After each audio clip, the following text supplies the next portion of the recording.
Baik, terima kasih. Di sini saya akan sedikit memaparkan terkait jurnal dengan topik pengembangan kualitas susu. Di mana dari kelompok kami ini mengambil sebuah judul jurnal yaitu pengaruh penambahan ekstrak fluorotanin dari Sargassum sp pada susu segar terhadap aktivitas antioksidan dan tingkat penerimaan konsumen. Baik, yang pertama yaitu latar belakang.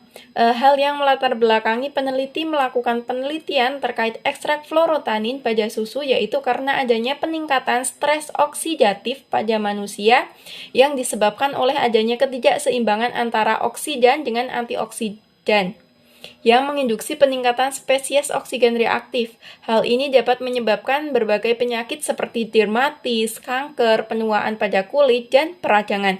Nah, stres oksidatif ini dapat diturunkan dengan mengkonsumsi makanan yang mengandung senyawa fluorotanin.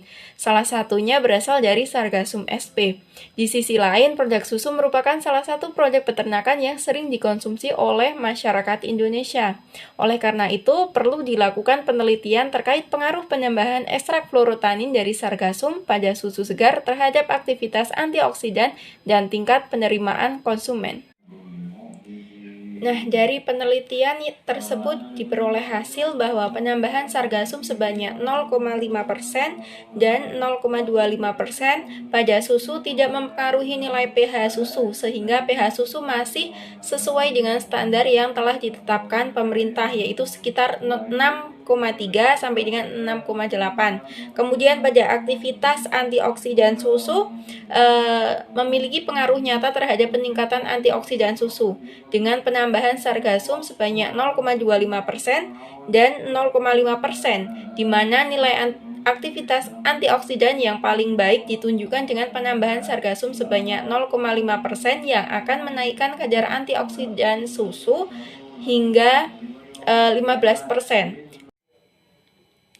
Baik, untuk selanjutnya yaitu pada analisis proksimat. Ditunjukkan bahwa penambahan sargasum pada susu tidak berpengaruh nyata pada kualitas susu, baik dari segi kadar air, kadar abu, kadar lemak, dan kadar protein.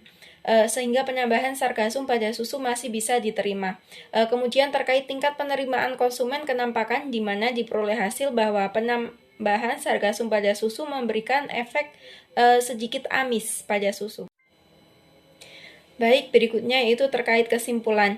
Nah, dari hasil tersebut dapat disimpulkan bahwa penambahan fluorotanin Sargassum sp hingga level 0,5% berpengaruh signifikan terhadap aktivitas antioksidan dan dapat meningkatkan aktivitas antioksidan pada susu hingga sekitar 15%.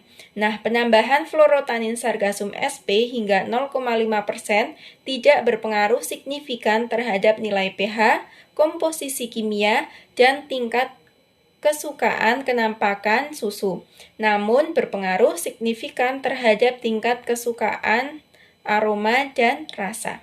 Sekian dari saya, kurang lebihnya saya mohon maaf. Terima kasih. Tentang review jurnal dengan judul Produksi dan Kualitas Susu Sapi Perah Sapi FH Laktasi yang diberi pakan daun pelepah sawit.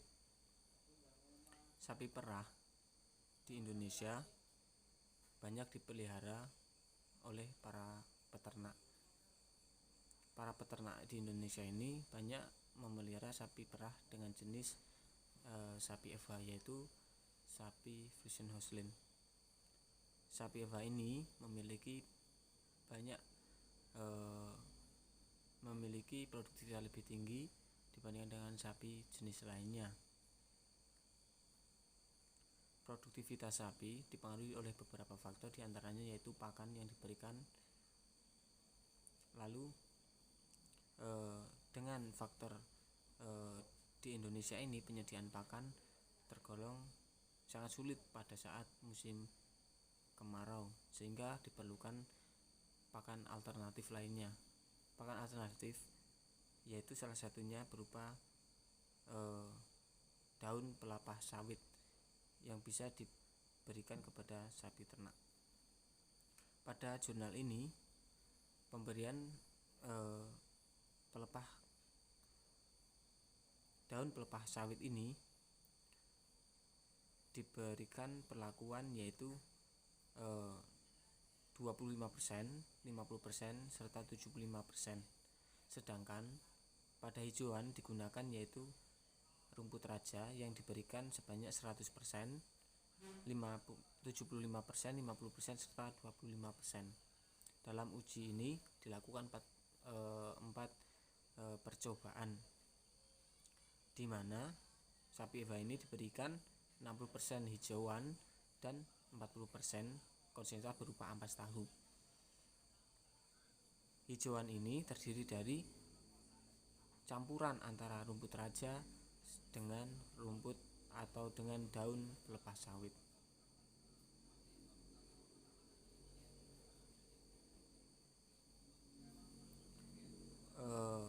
Uji yang diamati yaitu produktivitas susu sapi perah serta kualitas susu sapi perah yang dihasilkan oleh sapi Eva yang diberikan daun pelepah sawit. Pada uji kualitas susu sapi ini yaitu berat jenis, bahan kering, lemak, bahan kering tanpa lemak, serta protein susu sapi yang dihasilkan. Berdasarkan analisis sidik ragam, pemberian pakan daun pelepah sawit sebanyak 75% dari total hijauan berpengaruh sangat nyata terhadap produktivitas atau terhadap produksi susu sapi perah, susu sapi Eva. Pada pemberian pakan daun pelepah sawit 75% memiliki produksi susu yang rendah dibandingkan dengan pemberian daun pelepah sawit sebanyak 0%, 25%, dan 50%. Nilai produksi susu yang rendah dapat disebabkan oleh beberapa faktor. Salah satunya yaitu rendahnya konsumsi ternak dalam mengonsumsi pakan atau tingkat palatabilitas ternak, dan kualitas nutrisi daun pelepah sawit yang lebih rendah. Dengan kualitas nutrisi yang rendah ini dapat diberikan melalui proses terlebih dahulu, yaitu dengan cara fermentasi daun pelepah sawit. Pemberian pakan daun pelepah sawit ini sebanyak 25% dan 50% dari total hijauan menunjukkan produksi susu yang tidak jauh berbeda atau sebanding dengan pakan tanpa pemberian daun pelepah sawit. Hal ini menunjukkan sapi Eva laktasi mampu mempertahankan produksinya sampai pemberian daun pelepah sawit sebanyak 50% dari total hijauan yang diberikan.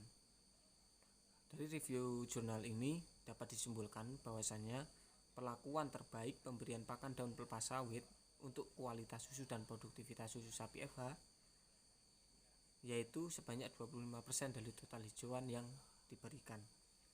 Maksimal pemberian daun pelepah sawit sebagai pakan sapi Eva ini yaitu 50% dari total pakan hijauan yang mampu mempertahankan produksi dan kualitas susu. Rasa suka atau palatabilitas ternak kepada daun pelepah sawit ini sebagai pakan ternak sapi Eva tergolong rendah. Pemanfaatan daun pelepah sawit sebagai pakan alternatif untuk ternak perah perlu dilakukannya penelitian yang lebih lanjut berupa pengolahan secara fisik, kimia, atau kombinasi keduanya yang guna meningkatkan pemanfaatan dan kualitas daun pelepah sawit. Dengan adanya peningkatan kualitas serta produktivitas susu sapi Eva tidak menutup kemungkinan dapat memperbaiki pemanfaatan atau pengolahan susu sapi Eva yang dihasilkan. Terima kasih dari saya. Bila ada kesalahan dalam tutur kata, saya mohon maaf sebesar-besarnya. Billahi taufik wal hidayah. Wassalamualaikum warahmatullahi wabarakatuh. Baik, di sini saya Burjah Alfi Abu Nugroho NP49. Saya akan menjelaskan mengenai jurnal selanjutnya mengenai pengembangan kualitas dari susu dengan judul jurnal karakteristik dan sifat daya hambat Escherichia coli dengan penambahan ekstrak kulit manggis atau Garcinia mangustana L pada susu pasteurisasi. Penelitian ini dilakukan oleh Dharma Rahmawati Malaka dan Fatma Marudin. Tujuan dari penelitian ini sendiri yaitu untuk mengetahui metode pasteurisasi LT long temperature long time dan HTST high temperature short time, serta penggunaan konsentrasi ekstrak kulit manggis yang tepat pada susu pasteurisasi yang dapat meningkatkan karakteristik fisiokimia dan menghambat aktivitas antibakteri.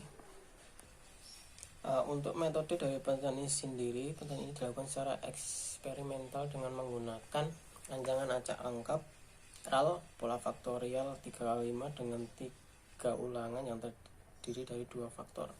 Faktor A metode pasteurisasi yaitu pasteurisasi LT-LT suhu 85 derajat Celcius selama 30 detik dan pasteurisasi HTST dengan suhu 63 derajat Celcius selama 30 menit, dan faktor B konsentrasi ekstrak kulit manggis dari 0%, 1%, 2%, 3%, dan 4%. Oke, baik. Uji hasil pertama mengenai pengaruh metode pasteurisasi dan penambahan ekstrak kulit manggis terhadap pH susu pasteurisasi.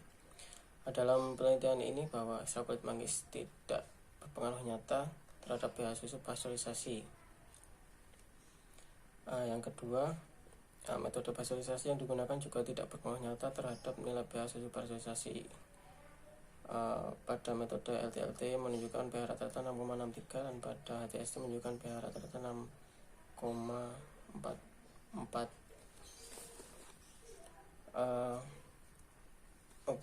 Untuk penelitian yang kedua yaitu mengenai pengaruh metode pasteurisasi dan penambahan ekstrak kulit manggis terhadap kadar asam laktat susu pasteurisasi. Dalam uji ini menghasilkan bahwa penambahan ekstrak kulit manggis berpengaruh pada kadar asam laktat susu rekonstitusi yang dipasteurisasi. Analisis menunjukkan bahwa ekstrak kulit manggis pada konsentrasi ekstrak kulit manggis 0% menunjukkan rata-rata kadar 0,21, konsentrasi 1% 0,24, konsentrasi 2% 0,23, konsentrasi 3% 0,23, dan konsentrasi 4% 0,23. Mengenai metode pasteurisasi yang digunakan ini tidak berpengaruh nyata terhadap kadar asam laktat susu pasteurisasi. Rata-rata kadar asam laktat susu pasteurisasi menggunakan metode LT-LT adalah 0,22, sedangkan HTSD adalah 0,23, jadi sangat sedikit sekali ya, jadi tidak berpengaruh nyata. Oke, mengenai hasil yang ketiga ini mengenai uji pengaruh metode pasteurisasi dan penambahan ekstrak kulit manggis terhadap aktivitas antibakteri susu pasteurisasi. Hasil menunjukkan bahwa pemberian level ekstrak kulit manggis berpengaruh sangat nyata terhadap aktivitas antibakteri susu rekonstitusi yang dipasteurisasi.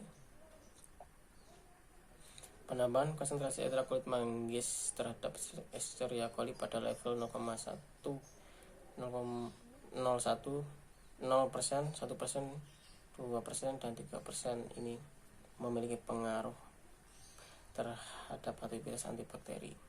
Semakin tinggi konsentrasi ekstrak kulit manggis, semakin luas zona hambat dari bakteri ini sendiri. Selanjutnya yaitu metode pasteurisasi ini tidak berpengaruh nyata terhadap aktivitas antibakteri. Pada metode LT-LT lebih tinggi dibandingkan dengan metode HTST. Untuk penelitian yang keempat yaitu mengenai uji organoleptik terhadap aroma dan rasa. Hasil menunjukkan bahwa penambahan ekstrak kulit manggis tidak berpengaruh pada aroma susu rekonstitusi yang dipasteurisasi.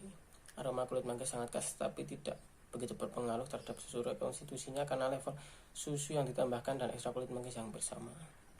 Mengenai hasil dari uji tingkat kesukaan secara umum pada susu pasteurisasi ditunjukkan bahwa semakin tinggi ekstrak kulit manggis, tingkat kesukaan semakin berkurang.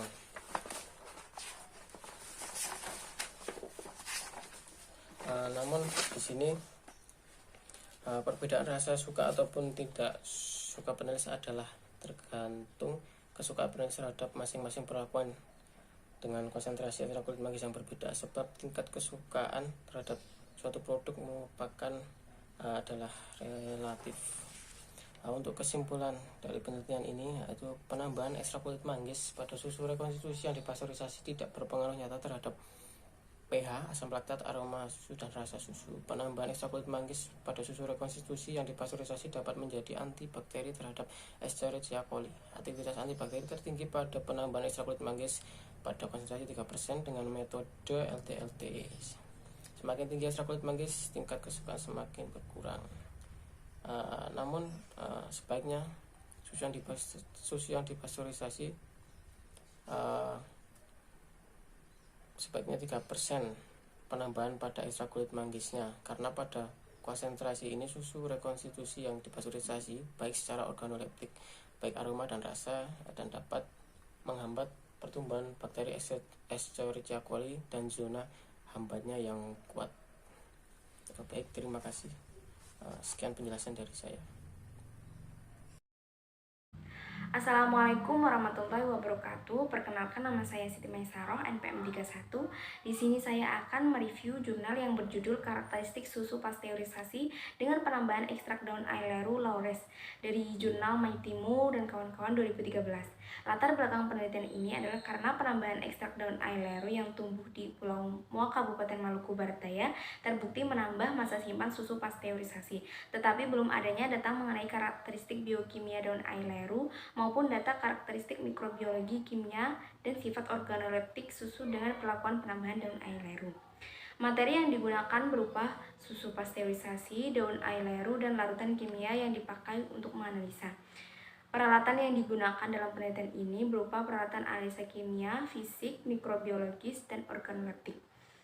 Penelitian ini menggunakan rancangan acak lengkap pola faktorial 4x4 yang terdiri atas 2 faktor. Faktor pertama yaitu konsentrasi daun aileru yang terdiri atas 4 taraf perlakuan, yaitu daun aileru 0%, 7,5%, 10%, dan 12,5%. Sedangkan faktor kedua yaitu lama penyimpanan suhu ruang yang terdiri atas 4 taraf perlakuan, yaitu penyimpanan 0 jam, penyimpanan 5 jam, penyimpanan 10 jam, dan penyimpanan 15 jam. Uji yang dilakukan antara lain uji mikrobiologis berupa tota mikroba, yang kemudian karakteristik kimia berupa kadar protein, kadar lemak, kadar laktosa, yang selanjutnya adalah karakteristik fisik yang berupa total asam dan pH, kemudian karakteristik organoleptik yang berupa warna, tingkat kesukaan, konsistensi, dan aroma. Yang selanjutnya adalah hasil pembahasan. Penambahan ekstrak daun aileru dan lama masa penyimpanan berpengaruh nyata terhadap karakteristik mikrobiologis, kimia, fisik, dan organoleptik susu pasteurisasi. Penambahan ekstrak daun aileru terbukti memberikan pengaruh baik pada berbagai uji analisa di atas. Tetapi pada uji kadar protein dan tingkat kesukaan mengalami pengaruh yang kurang baik, di mana pada penambahan ekstrak daun aileru dapat menurunkan kadar protein, dan pada taraf tertentu penambahan daun aileru menurunkan tingkat kesukaan panelis. Ini berkaitan dengan warna dan aroma susu pasteurisasi, di mana semakin tinggi tingkat konsentrasi ekstrak daun aileru dan lama penyimpanan, maka warna susu akan putih kecoklatan dan beraroma asam sampai sangat asam, sehingga panelis lebih menyukai susu pasteurisasi yang mengandung sedikit ekstrak daun aileru. Konsentrasi ekstrak daun aileru 7,5% dan 10% dan lama penyimpanan 5 jam merupakan perlakuan yang tepat dalam mempertahankan mutu susu pasteurisasi, yang dapat memberikan efek yang baik terhadap susu pasteurisasi, baik terhadap karakteristik mikrobiologi, kimia, fisika, maupun organoleptik, serta profil elektroforesis protein susu pasteurisasi. Kemudian kesimpulannya adalah penambahan daun aileru merupakan alternatif yang dapat digunakan untuk menambah daya simpan susu pasteurisasi. Tetapi dalam penambahannya terdapat takaran yang terbaik agar penambahan ekstrak daun aileru tidak mengurangi daya suka pada pengonsumsi. Terima kasih. Jurnal selanjutnya akan dipaparkan oleh saya sendiri, Siti Urfatul Fidinillah, NPM 19107011021. Jurnal ini yaitu mengenai pengaruh penggunaan agitein dalam pakan terhadap produktivitas dan kualitas susu sapi perah. Agitein itu sendiri apa? Agitein adalah fermented modern liquid atau FML yang telah dikeringkan dan mengandung kadar protein dan asam amino tinggi. Agitein dapat digunakan sebagai bahan pakan alternatif pengganti tepung ikan dan bungkil kedelai. Nah, sedangkan sapi perah itu apa? Sapi perah merupakan ternak ruminansia yang mampu memanfaatkan nitrogen baik yang berasal dari protein maupun non-protein atau NPN, yaitu non-protein nitrogen. Oleh karena itu, penelitian ini dikerjakan untuk mengetahui pengaruh penggunaan agitein dalam pakan terhadap produktivitas dan kualitas susu sapi perah itu sendiri. Selanjutnya, materi dan metode. Materi yang digunakan yaitu ada 12 sapi perah PFH dengan masa laktasi 1-4 bulan dan 1-12 bulan. Selanjutnya, metode yang digunakan yaitu penambahan agitein dalam pakan yang masing-masing memiliki kadar protein 18% dengan pemberian level agitein yang berbeda. Yang pertama ada 0%, 2%, 4%, 6%. 0% sebagai P0, 2% sebagai P1, 4% sebagai P2, dan 6% sebagai P3. Sedangkan variabel yang diamati yaitu ada konsumsi nutrien, terus produksi susu harian, kualitas susu, dan yang terakhir ada perubahan bobot badan. Dari penelitian yang telah dilakukan yang pertama ada mengenai kandungan nutrien pakan. Nah, pada hasil dari konsumsi nutrien atau kandungan nutrien, kontribusi protein agitein dalam konsentrat berturut-turut dari P0 hingga P3 sebesar 0%, 6,47%, 13,27%, dan 19,35% dari 100% kandungan pK konsentrat. Dan sehingga penggunaan agitein dengan level 6%, yaitu P3, memberikan kontribusi protein yang lebih tinggi, yaitu sebesar 19,35%, sehingga dengan penggunaan agitein pada level 6% diharapkan mampu menggantikan sumber protein yang umumnya memiliki harga cukup tinggi. Sedangkan untuk produktivitas susu, menurut penelitian telah dilakukan, penambahan agitein pada pakan tidak berpengaruh nyata dalam produktivitas susu, sehingga hasil susu masih sama seperti pakan yang tidak diberikan agitein. Dan untuk kualitas susu sendiri, dari penelitian yang telah dilakukan menunjukkan bahwa kandungan lemak SNF TS lebih tinggi dari standar yang direkomendasikan SNI. Hal ini disebabkan kenapa? Karena pemberian rumput secara ad libitum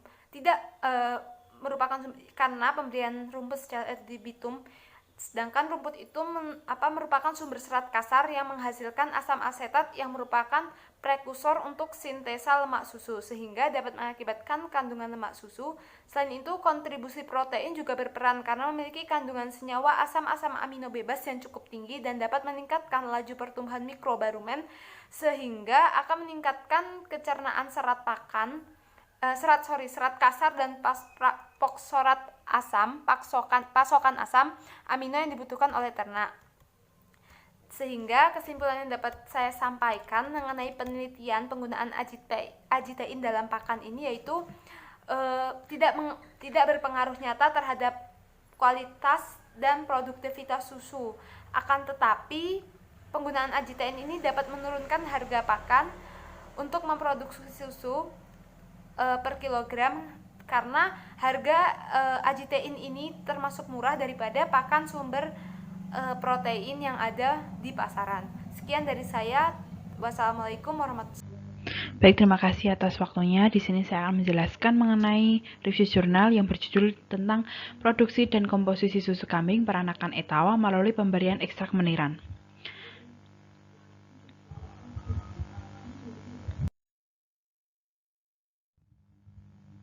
Latar belakang mengapa penelitian ini dilakukan adalah produksi susu kambing PE dikenal sangat tinggi, tetapi memiliki kualitas belum tentu baik. Pakan yang dapat meningkatkan kualitas susu yang dihasilkan terlebih saat pada masa laktasi sangat dibutuhkan. Karena pada masa laktasi, ternak rentan terhadap penyakit yang mengharuskan ternak itu mengonsumsi obat-obatan yang dapat menyembuhkan ternak itu sendiri. Konsumsi obat-obatan pada ternak itu akan meninggalkan residu dalam tubuh, sehingga akan terbawa dalam produk susu yang diproduksi oleh ternak tersebut. Bahan alternatif sebagai obat herbal dapat menjadi pengganti seperti yang digunakan pada penelitian ini yang berupa tumbuhan obat meniran.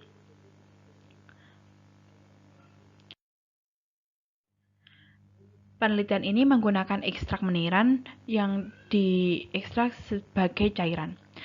Meniran memiliki kandungan dan manfaat yang berupa mengandung lignan, alkaloid, vitamin C, tanin, asam lemak esensial yang sangat berfungsi dalam menurunkan kandungan kolesterol dalam susu. Selain itu, juga memiliki manfaat untuk menjaga ketahanan tubuh atau yang disebut dengan kekebalan tubuh, sehingga dapat meningkatkan imun pada tubuh ternak, karena pada meniran ini mengandung flavonoid. Pada tabel hasil yang penelitian ini mengenai rata-rata konsumsi pakan pada produksi susu kambing. Dapat dilihat pada M0 sampai M150 selalu mengalami kenaikan dan selalu mengalami perbaikan, sehingga dapat disimpulkan pada konsumsi pakan dan produksi susu kambing ini yang ditambah dengan ekstrak meniran sangat baik bagi konsumsi pakan ternak, sehingga dapat meningkatkan bobot tubuh ternak dan produksi susu yang dihasilkan. Selanjutnya ada tabel mengenai rata-rata kadar dan produksi bahan kering, protein, lemak, dan BKTL dalam susu. Pada rata-rata kadar dan produksi bahan kering, protein, lemak ini tidak mengalami perubahan yang sangat signifikan, sehingga pada penelitian ini penggunaan meniran tidak begitu efektif pada peningkatan kualitas susu yang dihasilkan. Tetapi pada bahan kering tanpa lemak susu atau yang disebut dengan BKTL memiliki nilai yang sangat tinggi dibandingkan dengan rata-rata BKTL yang disyaratkan sebagai mutu nasional susu segar dengan rata-rata itu 8%. Kesimpulan yang dapat saya ambil dari penelitian ini adalah pemberian ekstrak meniran sangat mempengaruhi konsumsi pakan, terutama pada bahan kering, protein, dan lemak. Namun tidak mempengaruhi produksi susu segar, terutama pada kualitas maupun produksi kadar komposisi susu. Tetapi sangat berpengaruh pada bahan kering tanpa lemak susu yang sudah melebihi syarat mutu susu segar nasional. Pemberian ekstrak meniran yang memberikan hasil terbaik terdapat pada 150 mg per kilo bobot badan ternak tersebut. Sekian dari saya, terima kasih.